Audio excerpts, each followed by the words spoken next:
Thanks so much for having me here. I am actually a new transplant to Edinburgh.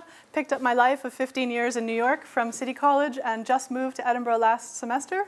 So still kind of finding my sea legs, finding my collaborators, finding connections. And I've been hired as a lecturer in digital sociology with a mandate to design a master's program which will be called Digital Society. And so I've kind of been, last semester, an ethnographer of Edinburgh. I'm walking around trying to find my colleagues in social sciences. I've met great people in digital humanities. I'm starting to meet people in informatics. I'm meeting people in STS, obviously. But if anything you hear today kind of piques your curiosity, you want to have a chat, please email me. I'd love to talk. And I'm really sorry I missed Stuart's presentation because I'm really actually quite interested that the master's program kind of bring our talents together and that we begin to put Edinburgh really on a much more public map in terms of our digital work. So co-teaching and collaborative research if you're interested.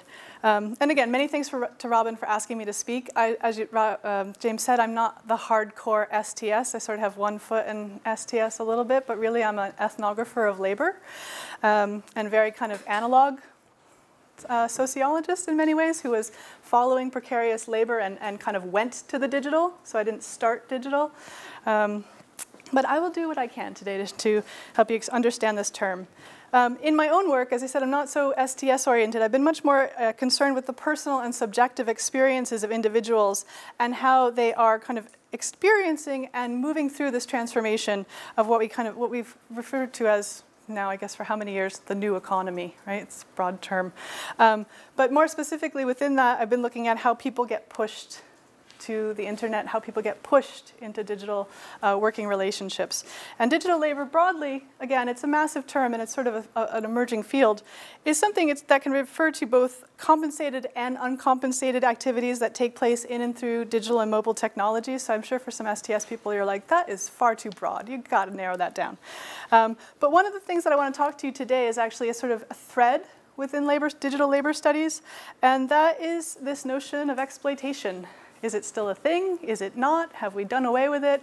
And how do we think about new forms of social inequality that are actually emerging? I'm really concerned with new forms of inequality and stratification.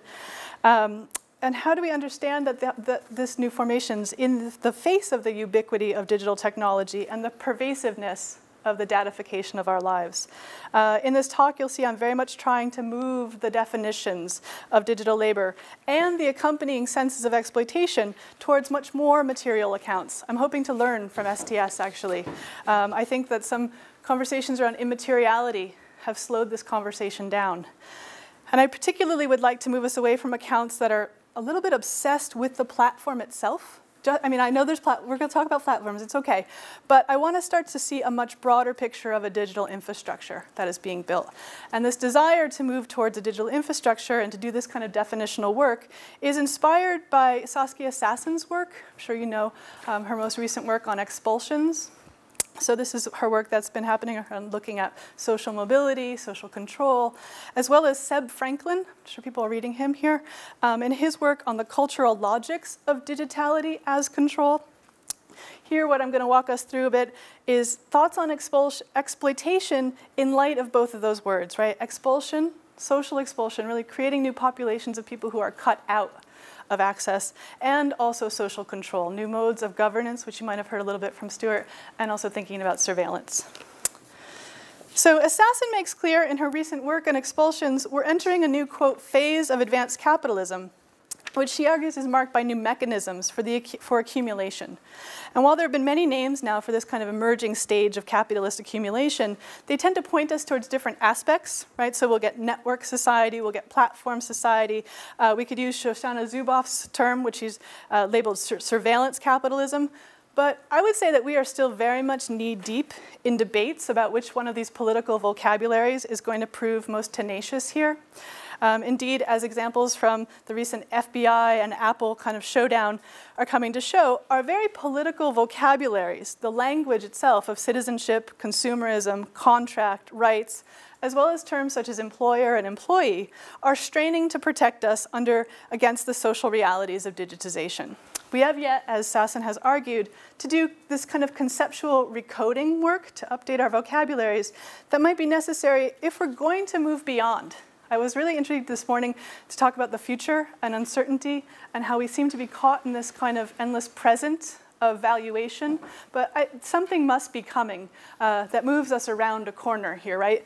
But I would say if you're doing the kind of work that I've been doing, it does feel like a kind of digital darkness. Right? On the one hand, a little bit of digital exhaustion, and on the other hand, a bit of a digital darkness, because we start to see not just inequality and stratification, but new forms of racially problematic, real racial issues happening.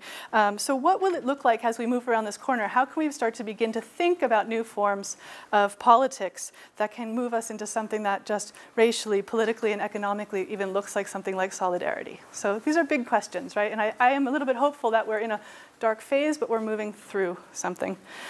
So before I get too ahead of myself, let me tell you basically how this talk is organized. I'm sorry if it's more of a formal talk here at the end of the day. And I wanted to just say, a lot of this is in process. As I mentioned, I moved from New York, still sort of finding my legs here. None of this is an ESRC-funded grant, okay? This is not 5 years of research. I'm going to mention some older work, which came through my dissertation, and I'm going to talk briefly about a small project that was just about to get off the ground in New York before I moved, and hopefully will come back to life here in Edinburgh as a project looking at new forms of solidarity in the digital economy and working with programmers and coders to ask questions around intentional design. Okay, so I really am curious to get your feedback as I go through this. So the first part of the talk here is going to walk us through how the notion of exploitation has or has not articulated itself within this digital labor literature. I know many of us might be kind of familiar with that story, so I won't linger too long there, but I do want to highlight the ways in which this literature has given rise to a useful but potentially limited notion of exploitation. Second, we'll take a look at how the conceptualization of digital labor is morphing in relationship to the emergence of the sharing economy or platform economy. I'm arguing that as this economy is emerging, people are taking digital labor more seriously. They're understanding it more specifically as a form of work. They're looking to new forms of organization.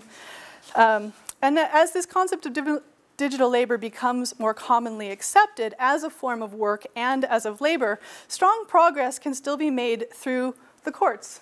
Right? We're not totally in a post-digital or digital world. We can still look to older forms of organizations like unions, co-ops, and that there is real legal work to be done here. However, and this is really the point of my talk today, if our discussions today remain solely on securing the protections that have been historically associated with work, namely wages and benefits, we're going to miss the bigger picture. And that bigger picture here will have us moving to visualize the relationship between digital labor, global supply chains, and the production of a digital infrastructure that now plays a role in the allocation of resources, the movement of bodies, and the enclosure, surveillance, and capture of social space. Again, just to reiterate this point, I think it is very necessary to keep saying this, current labor battles being fought in the courts are essential. And this talk doesn't in any way intend to undermine those battles, but as I am currently working on this possibility for solidarity, I have phenomena like Flint, Michigan on my mind. I have the kind of collapse of higher education or the digitization of higher education on my mind. And I have a sort of broader vision, right? A kind of eye towards this appetite that a digital economy has for disruption. Right? And that we know, Paulo is not here, but this morning we know that if we don't get our mind around some of this, we will be transformed in some way.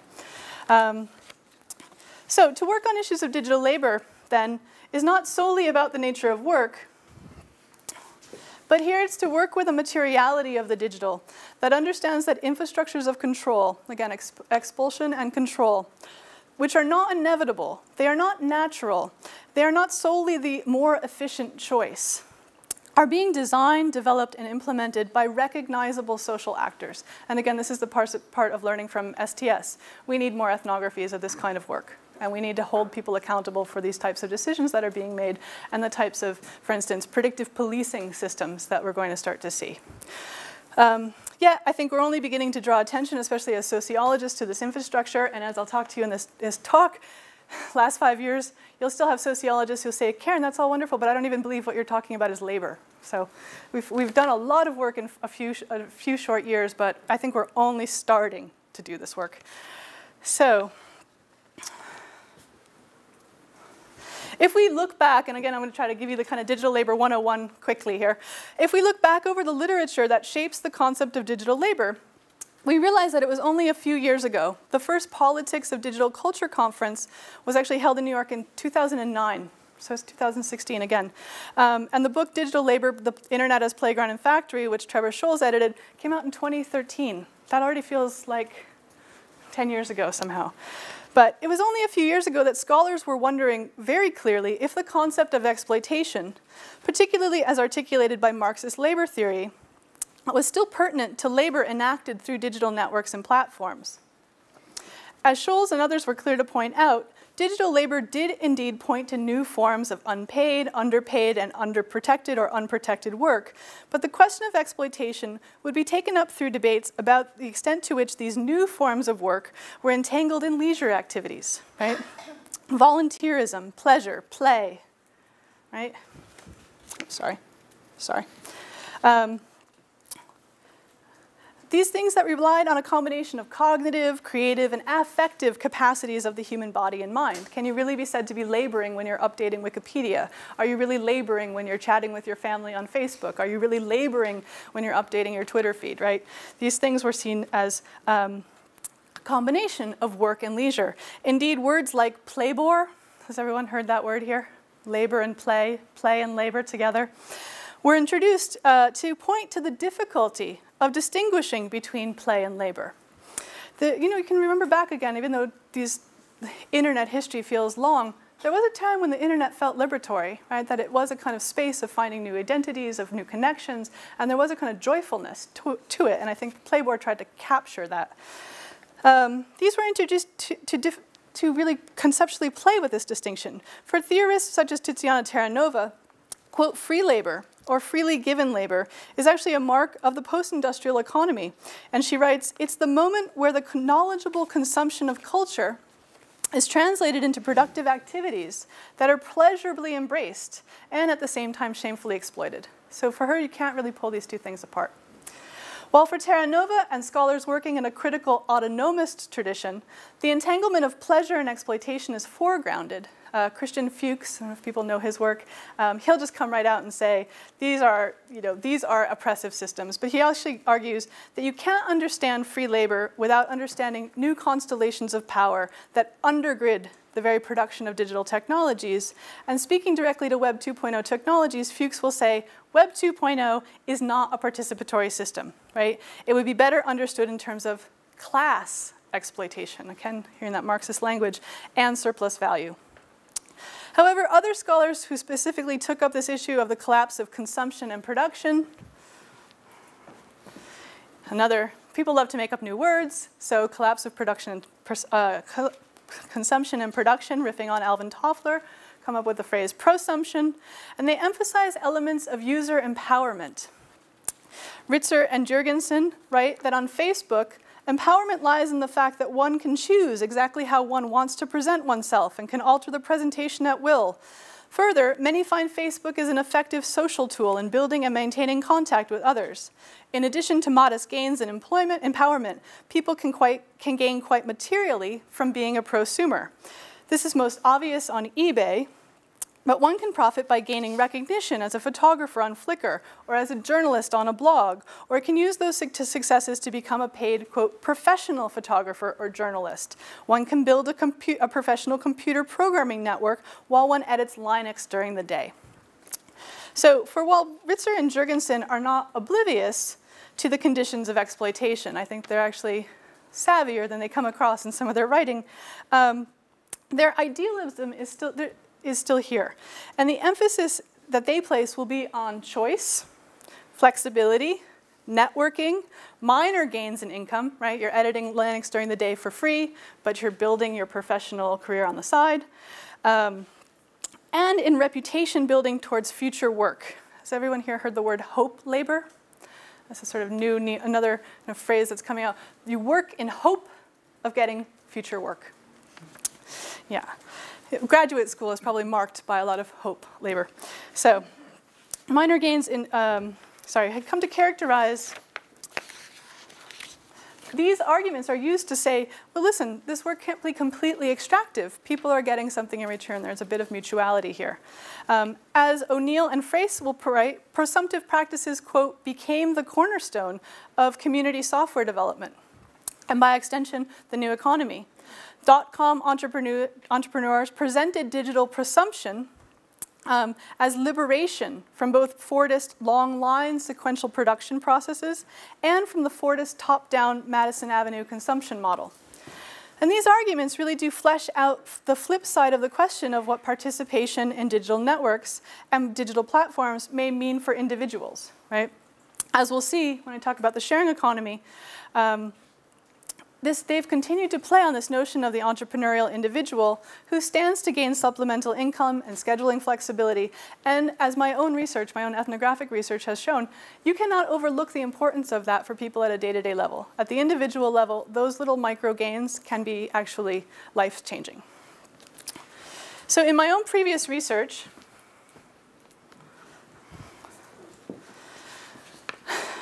I examined individuals that I came to call enchanted entrepreneurs.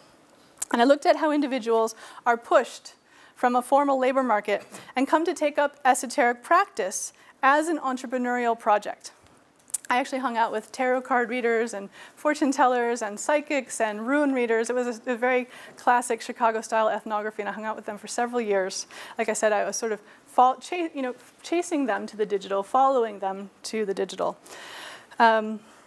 There, I paid close attention to the personal, social, and spiritual meanings that individuals find in and through that Web 2.0 work and in new social networks.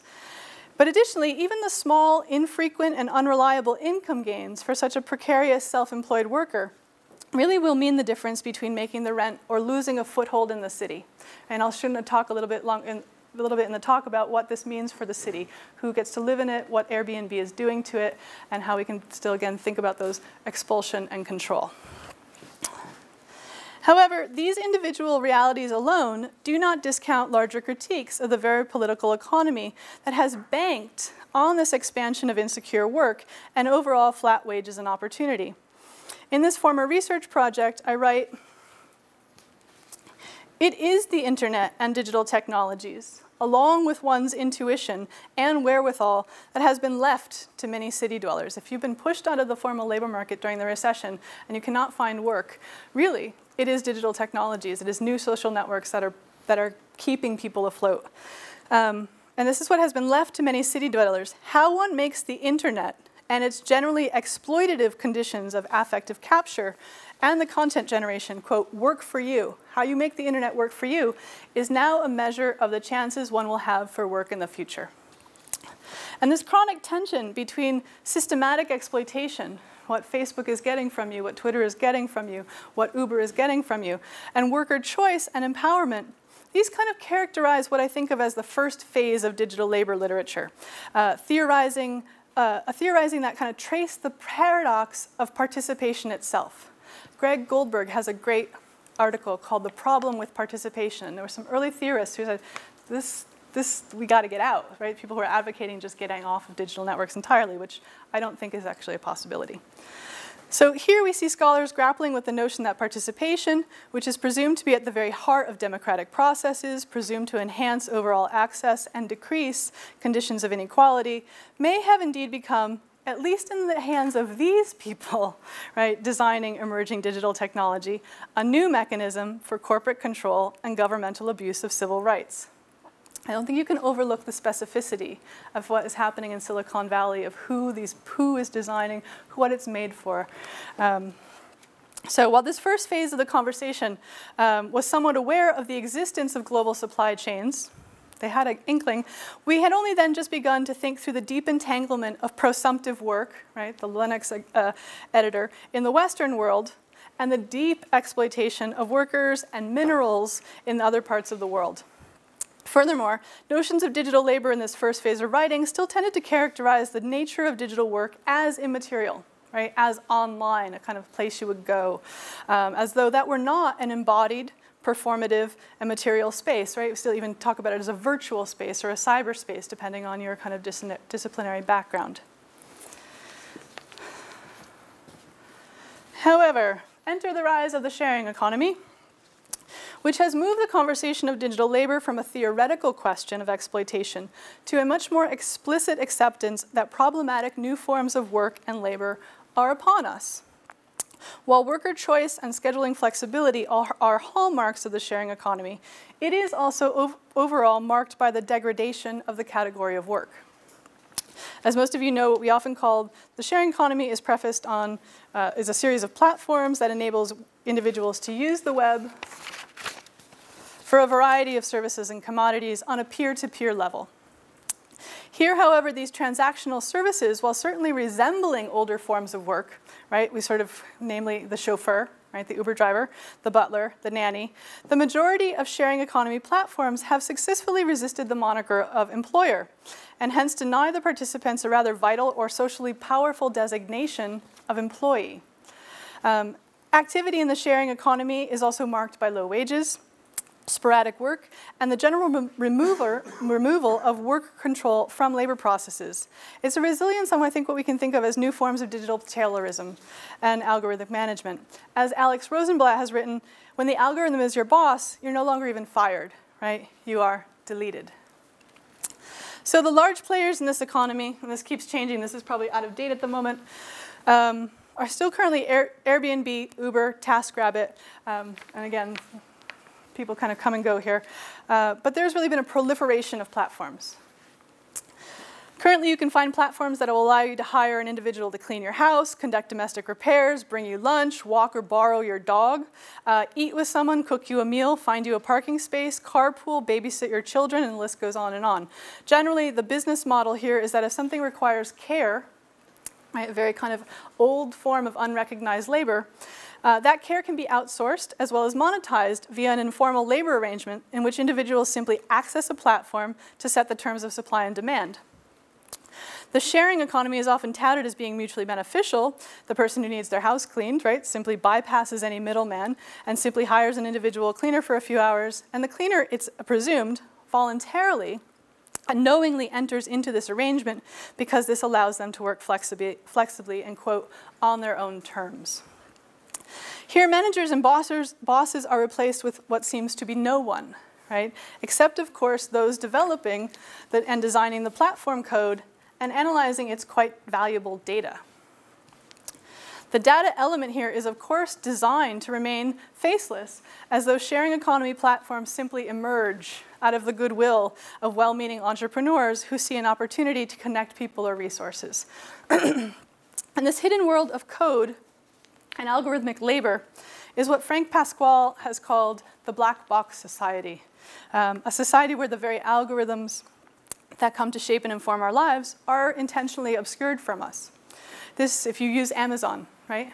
Anyone who's just ordered a book will know that Amazon exists as a set of conveniences, but it is acquiring data from our every click, yet we have no access to that, and for the most part, we don't think we should, right? Amazon is a proprietary company. It is in this business if it happens to collect data so that it can improve our experience, our customer experience. We say, okay, that's the trade-off we make.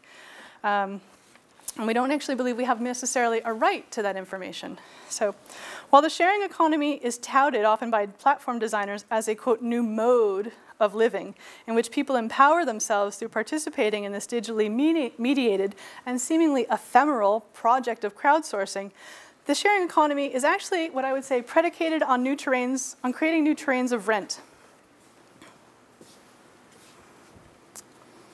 And I'm drawing here from some Guy Standing's work. The very peer-to-peer collaboration that supposedly leads to this choice and flexibility, and maybe the two do go hand in hand, is dependent first and foremost on actually having something to share. You can't just go to Uber. Well, now Uber has a car leasing program, so you can get a car from Uber. But you can't, or the intention wasn't that you could just show up and say, I'd like to drive for you. You had to bring your own car, right? You have to have something to share, something that I'd like to think can be offered up to the digital platform, or something that I would say can be made dataful. Your car is not just a car to Uber. It's actually part of its data platform. It's part of its analytics. And that's something actually in this kind of new derivative style. That can be a home, a car, a pet, talents, attention, and individuals are often invited to share through the most practical of all invitations, right? This kind of creation of passive income, that sharing. So you bring your life and your objects to the platform when you go to work for them. As standing rights, rental incomes enable people to make money simply through the possession of scarce assets. Some assets may be naturally scarce. If fertile land is owned by a few landlords, they need not work themselves but can rent it out to others for a high price. This income is rent, not profits from a productive activity, as the landlords do nothing to earn it aside from owning the land. And whether you're renting out your home or you're picking up odd jobs through Uber or TaskRabbit, the social figure that's sitting in all of this is that of that enterprising, entrepreneurial individual. The rhetoric of the sharing economy has actually been really good at democratizing this figure, right? I think it's how quickly this has happened. From the late 90s until the mid-2000s, how quickly we have all gone to think of ourselves as at least possibly entrepreneurs, or what Foucault would call homo economicus, right? But however, it's this social figure. I would also like to kind of tack on a new history to that social figure. We should think of them as, sorry, this might be a little heavy-handed, but a PR wing for a very powerful anti-labor lobby, which has much more to do with the restructuring the various nature of legislation and regulations, right? And in a sort of classic neoliberal move, extend and modify the nature of governance. So this wonderful new liberatory entrepreneur actually comes with a much longer labor history. Indeed, we can see the whole sharing economy, right, and this rhetoric of individualism as a wing of a much larger fight against labor law, and labor's right to organize. It didn't just materialize out of the beauty of networks. This is a 30-year project in the making. And in many ways, the sharing economy is simply a continuation. There's a longer history here to tell of historical assault against organized labor globally. And I think we would be remiss, especially when we think about Uber, if we did not recognize the global aspirations here. The sharing economy is a social form that is emerging in tandem with what anthropologist Julian Brash has referred to as a new form of capitalist class, that of the transnational capitalist, or the TCC. This is not simply the professional managerial class that we saw in the 80s and 90s, but it's a global, mobile strata that takes the world, and I think we saw that earlier in Janet's talk a little bit. It takes the world, and particularly as we see in David Harvey's work and in Sassen's work, it takes urban cities as spaces of necessary investment and capture. It understands that it needs those spaces to move capital, or whatever we're going to call capital these days, Philip. And of course, the flip side of this global aspirational class is the extension of income inequality and dispossession lived out through a range of processes, including gentrification, but also the casualization of work and the making of micro forms of work that will purposely no longer be recognized formally as work. That has huge social consequences to it. To just simply remove that moniker of employee has major consequences, at least how we have organized our society.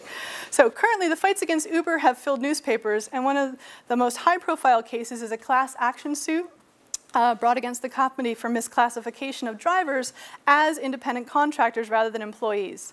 Employee status, as I'm sure you're aware, is necessary for US workers to organize, to form a union, and to collectively bargain.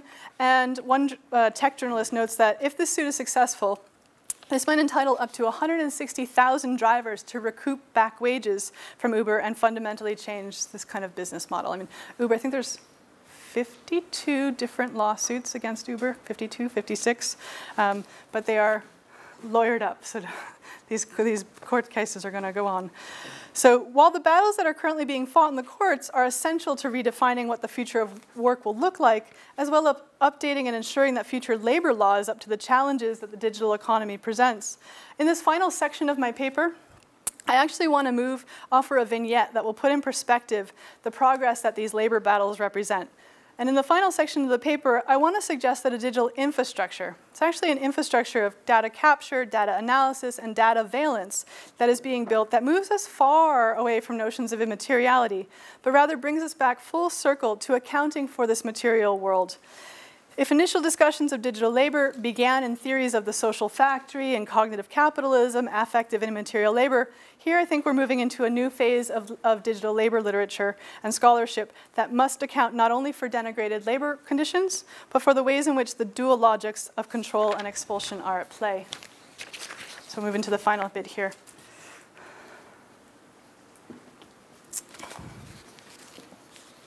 So while there are many ways we could continue to talk about Uber and its logics as pointing us towards an infrastructure of control and expulsion, in a piece I actually co-wrote for The Guardian, I argue that if you want to understand Uber's real ambitions, you need to recognize that the company wants not to just be a simple platform, but it wants to be involved in city governance. I think Uber could be actually the kind of case study par excellence for control and expulsion at the moment. But they're really interested, I think, in fashioning new administrative capacities in an urban environment. And rather than following government rules like any other utility, Uber really wants a visible hand in creating urban policy, determining how cities develop and grow, and eventually making the city, who knows, a platform itself for the proliferation of more smart services. And again, Uber, we could stick with that, but I actually want to turn to Airbnb for a moment and relay a story from last summer. This is some of the work that started happening when I was still in New York. I was asked by Rhizome, which is an arts group, to come and speak at an event called Stay With Me. And this event was organized by the arts group, who they were interested in the relationship between artist practices, interior design, entrepreneurialism, and Airbnb. And when they asked me to come and speak, I was like, I don't know anything about interior design, but okay. And when I got there, actually, so the whole event was guided by this question of how can interior design intervene in Airbnb's ongoing transformation of the city? And if it can, to what extent? What could we do? And again, I was a little bit confused when I got there, but the day was fascinating, and I did some follow-up interviews with people, and this is really, as I'll walk you through here. The event was held inside of an Airbnb that was rented in Manhattan, so on the Lower East Side of the city. And renting the apartment for the event was not a prank, even though it was kind of fueled with that kind of art school fun. They actually wanted us to finally be able to go inside these apartments that are now exclusively Airbnb rentals. So it enabled the group of us to experience firsthand how Airbnb simultaneously empties and privatizes the city, literally producing new terrains of rent. This isn't the apartment, but very similar. This particular apartment appeared to be an investment property, so sort of like this, kind of statefully, tastefully, mildly decorated, but you could tell no one lived there. Appeared to be an investment property, a property owned in a relatively new luxury tower, probably built in the last 10 years. I don't know if anyone's been to New York in the last 5 or 6 years. The face of the city has been radically changed. It looks much more like Vancouver. It's a city of glass towers at the moment, and especially on the Lower East Side. So you have that old New York, right? The 4-story tenement right next door now to a massive luxury tower. These new glass towers have fundamentally altered the face of many New York neighborhoods, and despite that glass exterior that invite viewing into them, they're also obviously prohibitively expensive. Therefore, they form a new and shiny boundary between the rich, and I hesitate to say poor, because they're prohibitive for most working New Yorkers. Right? This isn't even kind of the Zola staring into the department store. This is really not a place that most New Yorkers are going to go unless they're using it through, accessing it through Airbnb. So access to this particular apartment situated the event in the day-to-day realities of exclusion, and it really foregrounded the question of who is the city for? As we were sitting in a nicely designed but relatively soulless apartment, and by the way, if there are any graduate students here looking for a project, I think the aesthetics of these investment properties could be a really interesting project, and Airbnb is actually one of the largest collections of interior photographs on the web now. Before we opened Cuba to the market, Airbnb actually had the largest collection of Cuban interiors as well. So it's its own interesting digital ethnography happening in there. So our discussions, as we began to talk here, our discussions between the relationship between these young artists who had asked me to speak and their careers and Airbnb became much clearer to me. I'll admit, again, I probably was sort of stupid going into it thinking, is this about interior design? But no, no, no. Airbnb is actually currently contracting with artists, designers, and decorators to help hosts reconceptualize their homes and apartments. This is about getting people inside the apartments to rethink the Airbnb experience and to luxurify from within.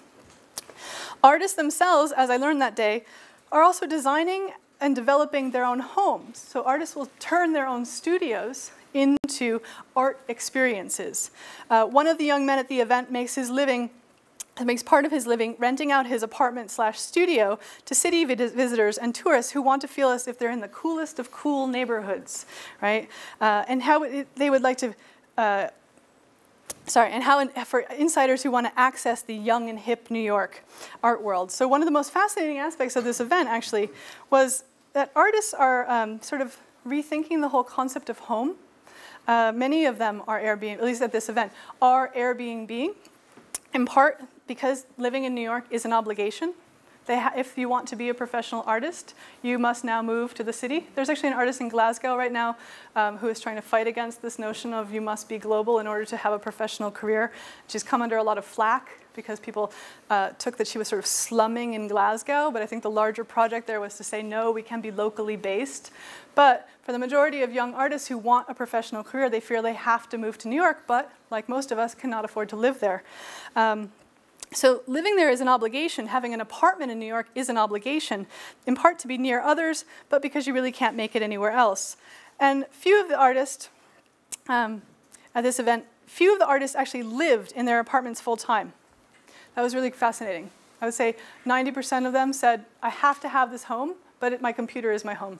And truly, as a sociologist, I know we kind of think that of people, but I had never heard people really say, I just need my phone and my computer and I go. They do feel like they need a space to keep a few things, but home in the more formal sense, as this is a quote, home is where you drop your stuff off when you're in town, but she had spent so much time traveling that she was never in a city long enough to accrue any belongings. This is a woman in her, these are all young people, I would say all under 30. Home for her is her laptop, the smartphone, and the internet. And there is much here that we could talk about in terms of race and class and the privilege of this particular group of artists and designers. But as we were talking, actually we're all sitting on a bed. They got us into one room to have this conversation between the sociologist and the artists and Airbnb and decorators. But we're all sitting in this bed. It became apparent that the rent that is generated by Airbnb is obviously what affords the artists the ability to make art. They must have the apartment as a toehold in the city, but they actually can't afford to live there, and they're compelled to travel for work, thus giving the air of glamour. But it's actually a life of tremendous movement and hustle. I got the feeling that these people were literally robbing Peter to pay Paul, right? Kind of continual hustle here. But sitting in that particular apartment, as we had this discussion, which ranged from the ways in which they prepare and care for their apartments, its own form of labor, right? Airbnb does not miraculously just happen. There's actual labor that has to go into maintaining and preparing and cleaning. Also the labor that they do in order to attract online guests, and the forms of labor that all of this entails, that they're actually sort of doing for the company itself. They feel like they are kind of working and joining this Airbnb community. For example, Airbnb is currently in talks, in addition to doing this, Airbnb is currently in talks with Target, which is the second largest discount realtor in the United States, to think about ways in which the apartment can not only be designed, but become the platform for product placement. And so here you have young people hosting Airbnb, doing the labor to create Airbnbs, but also now actively agitating to kind of become actually part of the Airbnb company. Like, oh, we can help you think about this experience and we can become interior decorators. Airbnb, while claiming to be only a platform that intends to connect host and guest, is actually quite interested in cultivating and in curating particular apartments as experience apartments. And you can see this in the promotion work that Beyonce, quote, inadvertently did for the company after the US Super Bowl when she shared a selfie and wrote, "It was a super weekend, Airbnb." So newspaper headlines the next day stated that Beyonce shares selfie from inside $10,000 a night luxury rental she booked in San Francisco. So that's the kind of market we're going for. It's not just, maybe you'll Airbnb out your cool studio, but you actually go to work for Airbnb and become one of these very upscale luxury designers. But beyond simply helping individual homeowners rent out their rooms, as we know from Tom Slee's work, here, if you guys know,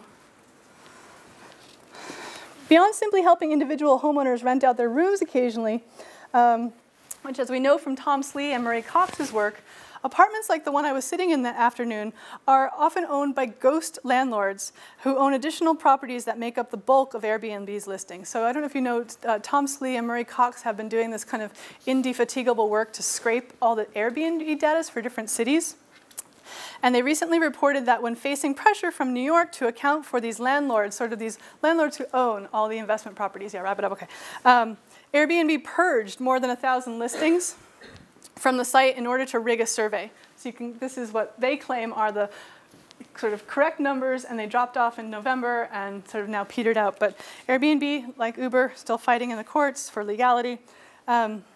It's actually estimated that 72% of Airbnb's listings are violating local laws at the moment, so which mandate that short-term rentals have to be rented out for more than 30 days. So when we get to sort of zoom out here, and I'll kind of go quickly through the rest of this, and think about all the apartments that are lying fallow in the city, having become an even more privatized and difficult to access rental system, a system that, quote, eats homes for stays rather than for living, we begin to see that Airbnb and its private, protected algorithmic infrastructure and the data that it's collecting is actually a very powerful dashboard for understanding the push and pull of people's lives within the urban environment. This, I would argue, is really far from being a platform. In addition to removing homes from the market, however, what I find even more chilling, and again, to learn from STS, as I mentioned that collaboration with Target, is that they want to expand through these artists, designers, and developers a willingness host to experiment with the Internet of Things. So it's not enough to just design the Beyonce super home, but now these artists and coders will become part of designers for very cultivated smart network devices designed to gather data and respond to users and their environments. So the Internet of Things might mean that a smart thermostat or a smart Brita water filter, these types of sort of the dreaded smart fridge that reminds you how many calories you've had today. These are all being conceptualized as a part of the new luxury experience. And I think if you look at some of Frank Pasquale or Jason Sadowski's work, while it sounds quite glamorous, perhaps, for the refrigerator to remember what you've eaten or for the Brita to always be right there like the butler, there are scholars who are beginning to look at this Internet of Things through a slightly different lens and look at things like the starter interrupter device, which are being installed in the vehicles of subprime borrowers. So these are things that will actually not let your car turn on if you haven't paid the bill. Such a device actually tracks people over time, both in real time and over time, and such sensors are a manifestation, again, of what I would really think you can just very clearly see this sort of logic of control. There are an installation of a kind of stop-and-go infrastructure here. So while you might enjoy some of the benefits of this as you travel through your sort of privatized Airbnb environment, all that data that is being collected is also being aggregated at a different level and is working to produce other forms of infrastructures where I think what we're looking at here is kind of a pay-to-play economy. Pay to play. And I think when we hear about Bitcoin, I think you should keep that in your mind. And you can imagine, honestly, how lucrative these technologies will be in such a rent-seeking system. Airbnb plus the Internet of Things, built in and through the labor of artists and designers, portends the beginning of a very lucrative, quote, computational data-driven experience. The fridge that makes TripAdvisor recommendations but doesn't open if your credit ratings fail. I'm joking, but in many ways, the synthesis of Airbnb with additional data capture and analysis is the beginning of how we will, what I call, retrofit the city for smart living. I mean, we're not going to start, at least in the US, we aren't building up from the ground. We are retrofitting older spaces. But in doing so, I believe that they will also usher in an era of additional data valence, shaping and altering the very nature of mobility in the city. I do think that you will begin to pay, to play, to move in very real ways. And that's not just social mobility, that's physical mobility, where you'll be able to go in the city. This is why I think when we're thinking of digital labor, we have to really cast a much wider net beyond wages and benefits. And that's where I sort of started. And the stakes of this platform society are actually quite high. Our politics here must be up to the task of linking workers' struggles with a much bigger picture of displacement and dispossession.